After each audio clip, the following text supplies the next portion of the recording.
person, no matter what the appearance. I know that that God power, that essence, that oneness is in each person that I hear, that I see. I know that it's in each book that falls into my lap, each webinar that comes across my screen, each email that uplifts me. I choose to see those things, the upliftment, knowing that this is all good. God meant this for good, as always. And I give thanks for that. I give thanks that it took some special maneuvering to get us to take that pause, to let the earth flourish, to let the sky flourish, to just know that there are gifts everywhere. And I give great thanks for this. And I release this word knowing there's nothing we need to do, just to stay in that consciousness of the divine, just knowing that everything is perfect, no matter what the appearance is. Again and again, I tell myself, everything is unfolding perfectly, and so it is. And so it is. Thank you, Betty. That was so beautiful. Perfect for what I needed to hear today. Okay, now it's time for our sacred reading, and Justin is going to do our sacred reading today, which is from Joseph Campbell. Oh boy, one of my favorites. Somebody unmute Justin. Okay, all right. It is easy to believe that God is perfect. We must also believe that the spiritual man is perfect. And since it is difficult to believe that the objective man is perfect, we must confine our statements to a realization of the spiritual perfection of man. In such a degree as our realization becomes a subjective embodiment, the objective healing will automatically take place. We know the background of human thought is, to a great extent, one of negation, a denial of the harmonious and spiritual universe. Consequently, our outlook on life must be transformed by the renewing of the mind, and even when the results are not immediately forthcoming, we must still maintain a calm serenity of thought. We must relight the torch of the imagination by fire caught from heaven. We must remain faithful to this vision, for a realization of the presence of God is the secret power of our work. Thank you, Justin. That was a powerful reading. Thank you. Okay, now our wonderful Lou is going to do another song called River of Jordan. That's right. This song was composed by Peter Yarrow. He was the Peter of Peter, Paul, and Mary. And I'm going to dedicate it today to my new grandson. Yes, grandchild number 3, born on Wednesday morning, 7 pounds plus. I can't remember exactly the ounces. Congratulations. Cedro Johnson Reyes. Okay, here we go, River of Jordan. I traveled the banks of the river of Jordan to find where it flows to the sea. I looked in the eyes of the cold and the hungry, and I saw I was looking at me. I wanted to know if life had a purpose and what it all means in the end. And in silence I listened to voices inside me, and they told me again and again, there is only one river, there is only one sea, and it flows through you, and it flows through me. There is only one people, we are one and the same. We are all one spirit, we are all one day. We are the Father, Mother, daughter, and son. From the dawn of creation, we are one. Every blade of grass on the mountain, every drop in the sea, every cry of a newborn baby, every prayer to be free, every hope at the end of a rainbow, every song ever sung is a part of the family of woman and man. And that means everyone, we are all one river, we are all one sea, and it flows through you, and it flows through me. We are only one people, we are one and the same. We are all one spirit, and we're all one name. We are the Father, Mother, daughter, and son. From the dawn of creation, we are one. We are one. We are one. We are one. We are one. Beautiful, beautiful, Lou, and congratulations on your new grandson. What was his name again? Cedro Johnson Reyes.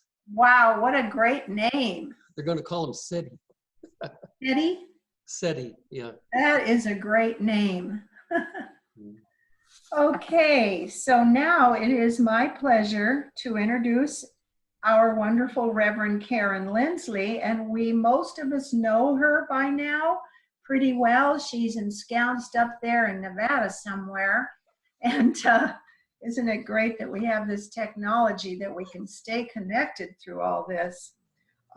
For those of us who need to be reminded, Reverend Karen Linsley is an ordained minister, having graduated from Holmes Institute in 2014 and receiving her ordination in 2018.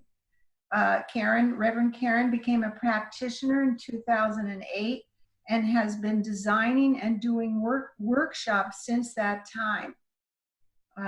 Her ministry is centered around the mission of providing a strong and unshakable inner foundation that works for long-term successful living. She offers online self-guided classes, private one-on-one coaching services, in-person workshops and retreats, and has published one book with 2 more in the pipeline. She lives in Wellington, Nevada with her husband and dog. Her horse, Sonny Q, lives just down the road. Her hobbies are cooking, gardening, and horseback riding. Well, we're so grateful to have you with us, Karen, for these last months, and I'm so happy to just say that we're going to have Karen with us for a few more months as our interim minister. And thank you for agreeing to stick with us for a few more months during this time, and we really appreciate you, and you're doing an awesome job. Thank you. So everybody, welcome Karen.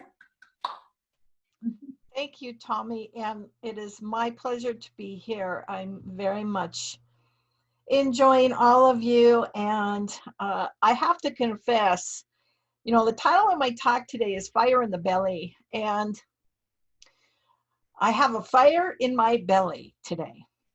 I've been having a lot of fun with my ministry lately. I feel a little guilty because I'm having fun sheltering in place. I'm loving it. I'm getting some stuff done. And I know it's not like that for everybody, and I have some compassion, and I do have a part of me that feels, oh my goodness, the overwhelming love and I do treatments for the folks that I know are not having a good time during this sheltering in place. There's a lot of emotions floating around in the consciousness right now. But today, yes, I want to talk about the fire in the belly. So in science of mind terms, there is a historical and a very specific context to the phrase fire in the belly. If you've ever taken a religious science class that taught treatment, you know that Ernest Holmes spoke about the fire in the belly.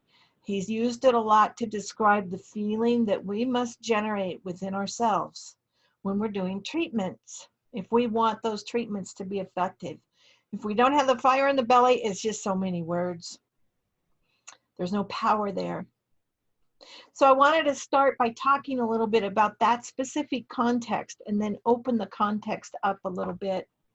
And I remember when I was first learning to do treatment in practitioner classes, we had to create a written treatment every single day. And the written, if you don't know what a treatment is, it's our absolutely beautiful and very powerful form of affirmative prayer.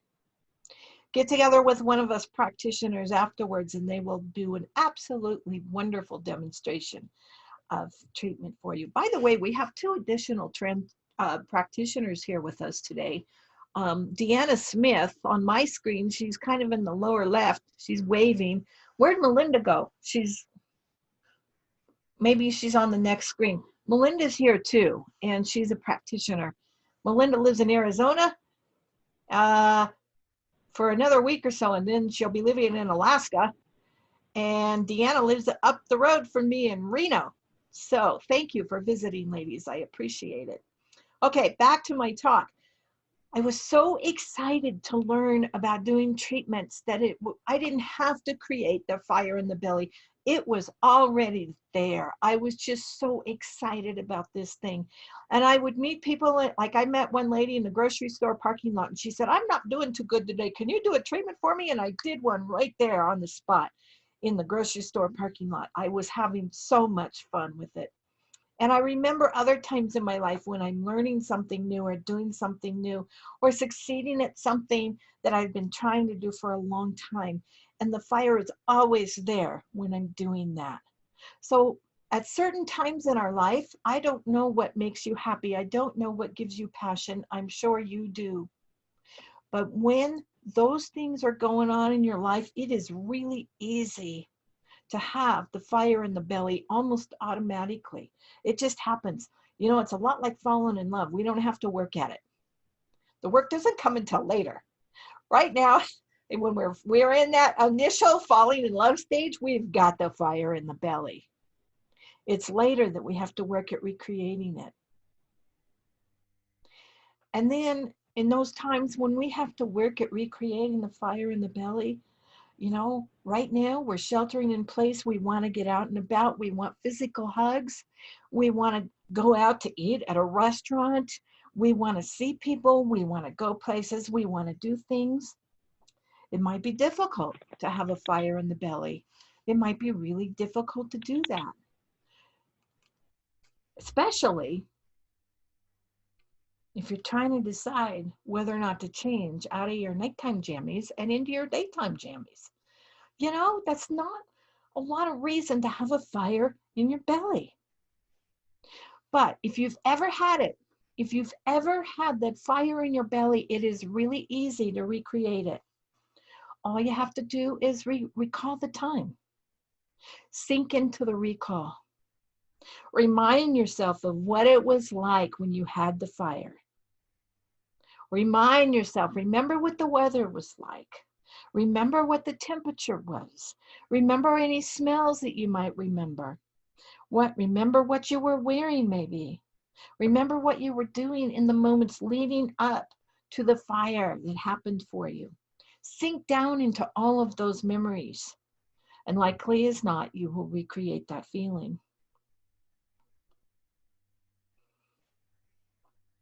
And sometimes even then, it's still difficult.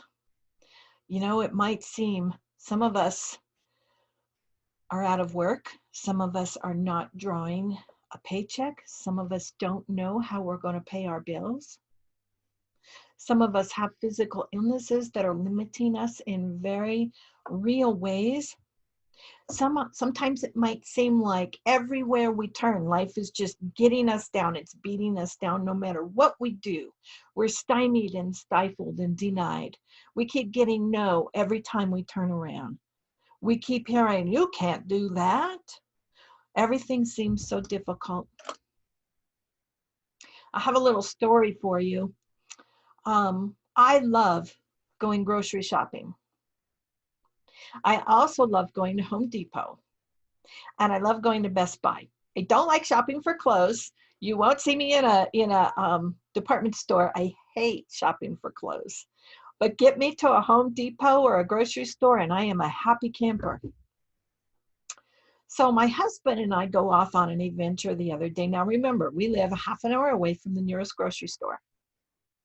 So we go off on an adventure. We've pretty much planned the whole day for this.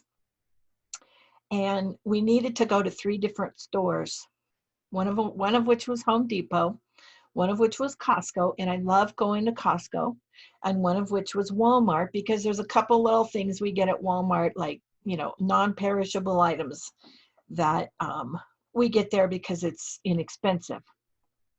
So off we go. It's almost an hour to get to Home Depot, and that's our first stop. Normally we would, you know, plan our day out here and plan to eat out in the midst of all of this to, you know, give us some nourishment, for some energy to keep on this big, huge shopping trip. But all the restaurants are closed, and my husband doesn't like to wait in line for anything. And all the fast food restaurants have lines around. The cars are waiting in the to-go thing around the block. So we pull up to the Home Depot and we don our masks. And my husband starts growling. He's growling because he doesn't want to wear the mask. He's growling. He doesn't want to wait in line. He's growling. He's just, you know, he doesn't like any of this. And we can't find the entrance to the store because Home Depot's got all the entrances blocked off. So you can only get in one way, and then you have to go out a different way. It's all part of the social distancing thing. Now, my husband doesn't like to walk. He doesn't feel good. Walking hurts him. So he's growling some more. He's growling and he's growling and he's growling, and I am trying to have fun. I'm trying to enjoy my trip to Home Depot, but I must confess I am a bit codependent here, and I'm allowing my husband's dissatisfaction to bleed over into me. And I finally say, you know, and he's feeling the fire, only he's feeling a different kind of fire. He's feeling a fire that's born of dissatisfaction. He's feeling a fire that is, those kinds of fires, when we get them, they tend to burn out of control. We just, they take over sometimes, and we don't even know that we've allowed them to take over. So I'm just bouncing along merrily in my mask, and I'm enjoying the spring weather, and I'm looking at all the plants on the outside of Home Depot and preventing myself from buying the plants because it's too early to plant here. I don't know why they have them there, but because they'd all freeze. We don't plant before Memorial Day around here. And I'm trying to enjoy the weather, and I finally suggest to him that he might want to check his patience and tolerance levels. I didn't say, you know, look at the fire you've got burning in your belly. And bless his heart, he did. He stopped growling for a little while. And but then we had to wait in line again and keep 6 feet between us and the person in front of us. And then the growling started again. The whole day went like this. And by the end of the day, I was exhausted. I was just exhausted. And I did not enjoy this shopping trip much at all. I was so tired when I got home from the trip. And I realized that that trip was a perfect example of how we can allow race consciousness to affect us, how we can allow group mind or group consciousness to affect our own consciousness. Because remember, what's true for the micro, what was true between the consciousness going on between me and my husband, I allowed his consciousness to affect me. It's true and in the group as a whole. So we have a lot of people here that are feeling, if they're feeling any fire at all, they're feeling a kind of fire that's destructive. They're anxious, they're fearful, they're just not enjoying the moment here. They're not able to. And it's easy for us because we know about oneness. We know that we're connected. It's really easy for us to get into that and feel that fire and allow it to take over our lives.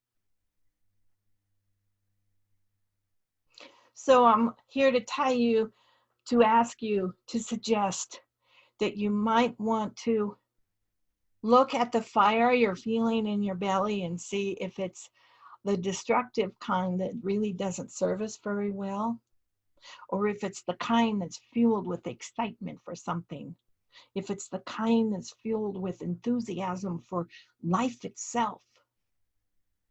Check it out, guys. See what's going on there for you.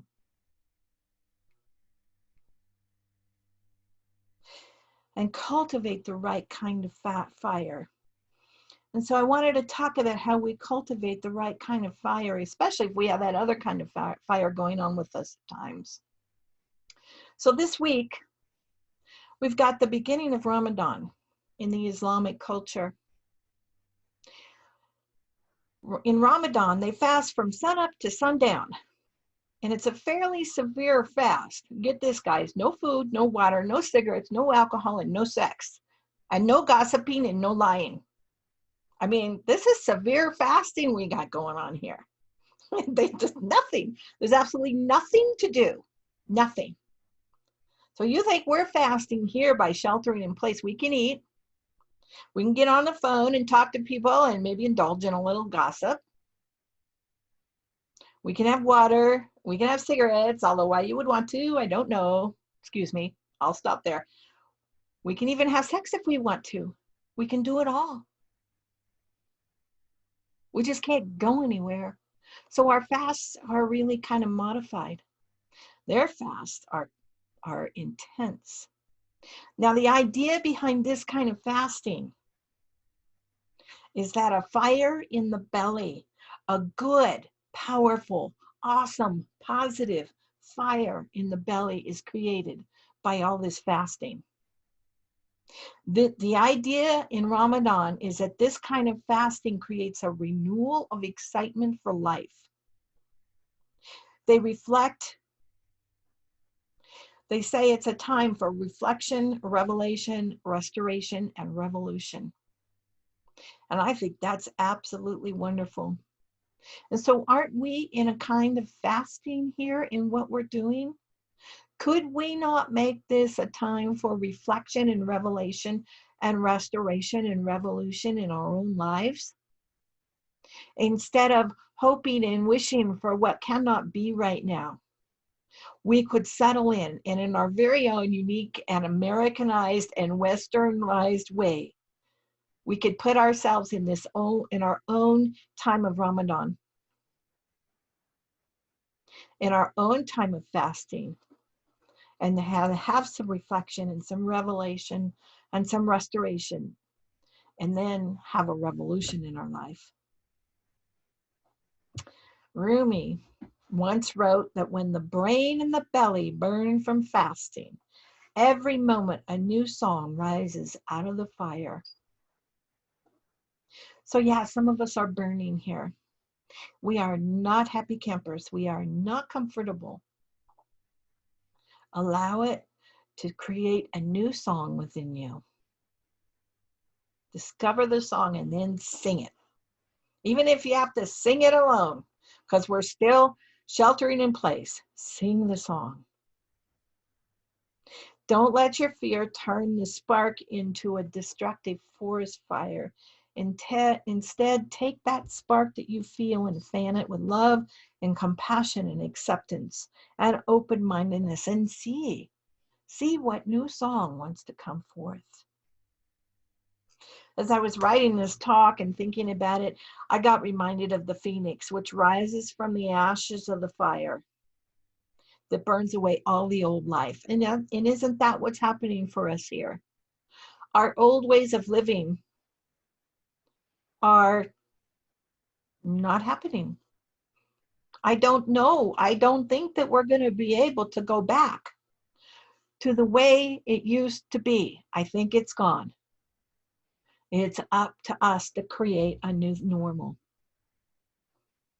So we reflect. We might do so using the spiritual practices of self-awareness, which is my favorite, or sacred study, or prayer, any of those. And we might find that upon such reflection, we might find that something new is revealed. We might have a new desire, a new way of being, a new something to do. This is where that fire, that new fire, begins as a spark. This is where that new fire is revealed. And we restore, we rest, we take naps. We might indulge in binge watching our favorite TV show. I've been trying to do a little bit of that. I'm not going to tell you what my favorite TV show is, what I'm trying to binge watch right now. I'll tell you in private if you want to know. We sit outside and we watch the new things grow. We were talking earlier while we were waiting for people to join in about how the tulips are blooming. I had a few daffodils in my yard that were blooming, and now I've got some tulips blooming. We watch the new things grow. In that watching, we might observe and think about how nature creates new things. Nature goes into a fast every winter. Fasting is important for us. We take care of ourselves by going to bed at roughly the same time every night and getting up at roughly the same time every morning. And we might begin to lay out our game plan for our own personal revolution. When we move back, when we transition back into what is going to be a new and different way of life. We are at choice here. We get to choose how wonderful that new way of life is going to be. One of us here today has a birthday. She gets to choose. That birthday's a great time to choose, okay, how do I want this year to unfold for me? What do I want to happen for me in this coming year? This is the perfect time to contemplate that. And we know that we'll show up differently as a result of our reflections and our revelations and our restoration. We're not going to show up when it's time to move out into the world with a spark in our belly. We are going to show up with a fire in our belly. We are going to show up excited to approach this new life in new ways. We just take the time to do our spiritual practices, and now is a really good time to do that.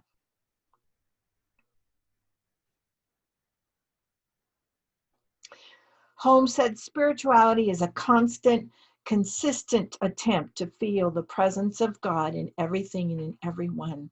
And I think that more than anything else is a principle upon which we can base all of our spiritual practices. It's called oneness. I don't know about you, but when I base any of the spiritual practices that I do in oneness, I feel so good.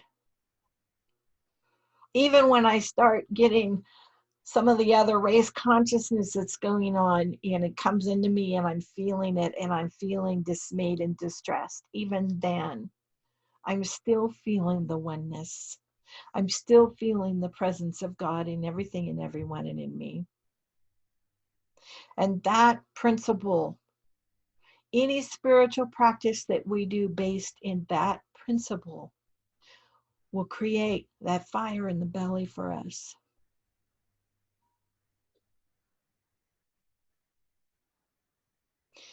If we have fear or anger or dissatisfaction or anxiety, if we don't like living in the unknown,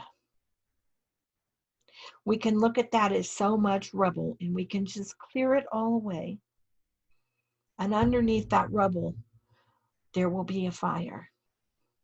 All we have to do is reveal it and feel the presence of God in us and in everyone else. Holmes says, such spirituality we cannot divorce from the highest use of the science of mind. It is like the heat in fire, the colors in a prism, the invisible power flowing through a dynamo. We become the dynamo. And we emerge from this shelter-in-place cocoon energized dynamos, the better for this experience, with a beautiful and exciting and nurturing fire in our bellies, knowing what is ours to do and to be, and we go out and we do, and we be that. So let us pray. I am knowing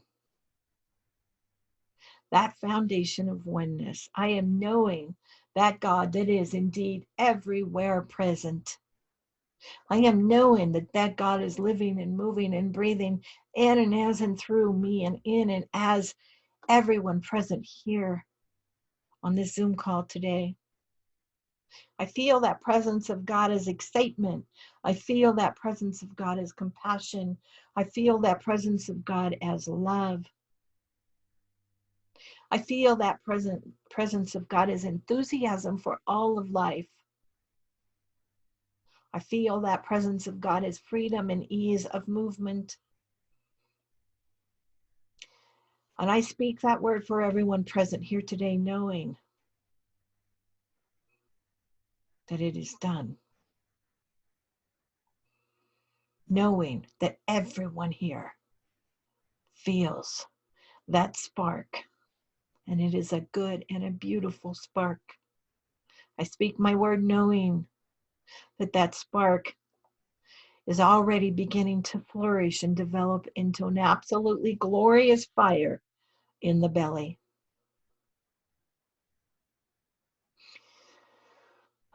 With great gratitude, I release, knowing it is already done. And I anchor with those wonderful words, and so it is. And I thank each and every one of you very much. And so it is. Thank you, Karen. That was wonderful. I'm so grateful for you. One of the things that we were recently studying in our Brene Brown book study book was also that our culture needs to learn how to play more. And I love that because I've never really been a player, one to lighten up and play, but I'm trying to get more playful. This is a good opportunity. Okay, so now is our time of giving, where we participate in the law of circulation. And we still have our costs for this to keep us going with our center. We have our monthly cost of our wonderful interim minister, Karen. We have our speakers a couple times a month, 2 or 3 times a month, I think it is. We have maybe 2, have speakers that we pay. We have our office rent because we still need our office and we don't want to lose that. And our insurance and so on. So if you keep that in mind, and I'm going up to the office once a week and picking up mail that Jack picks up from the post office, and we're getting some checks from people, and I really appreciate that because it all adds up. We also have PayPal that we can use. It's pretty darn easy. I've used it, and I think there might be a posting of the link in our chat room if you want to use that. But you know, every little bit helps. So I just wanted to say that. And so now I just want to say to hold your gift over your heart, even if it's in your mind, of course, and repeat after me. Salisa, is she playing a song? I give with gratitude. I give with love. I circulate my gift to bless my world, and I am open to receive the gifts of giving. And so it is. So it is. Thank you. And everything that goes out comes back to us tenfold. So thank you. And Salisa, I guess you were on mute. Sorry. Grateful for this day, for the love we share, for the life we make. I give thanks for all the many ways that the love of God appears. I am grateful, grateful for this day, for the love we share, the life we make, and I give thanks for all the many ways that the love of God appears, that the love of God appears. Thank you for your beautiful piano playing and your beautiful voice. And so now we're going to do our virtual circle up in our virtual horseshoe shape in our minds, and Celise is going to play Let There Be Peace on Earth.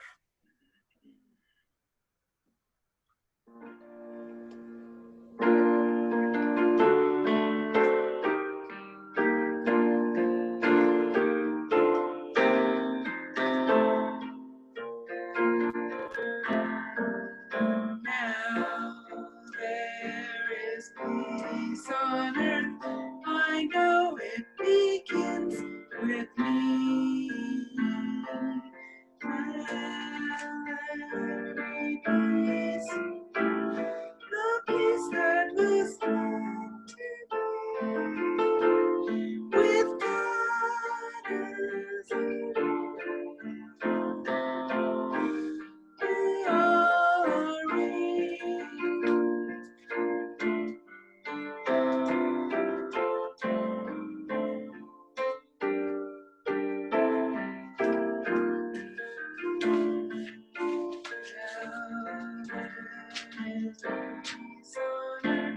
Let this be the moment now. With every step I take, let this be my joyous path. To take each moment and live each moment in peace eternally. There is peace on earth. I know it begins with me. Thank you, Salisa.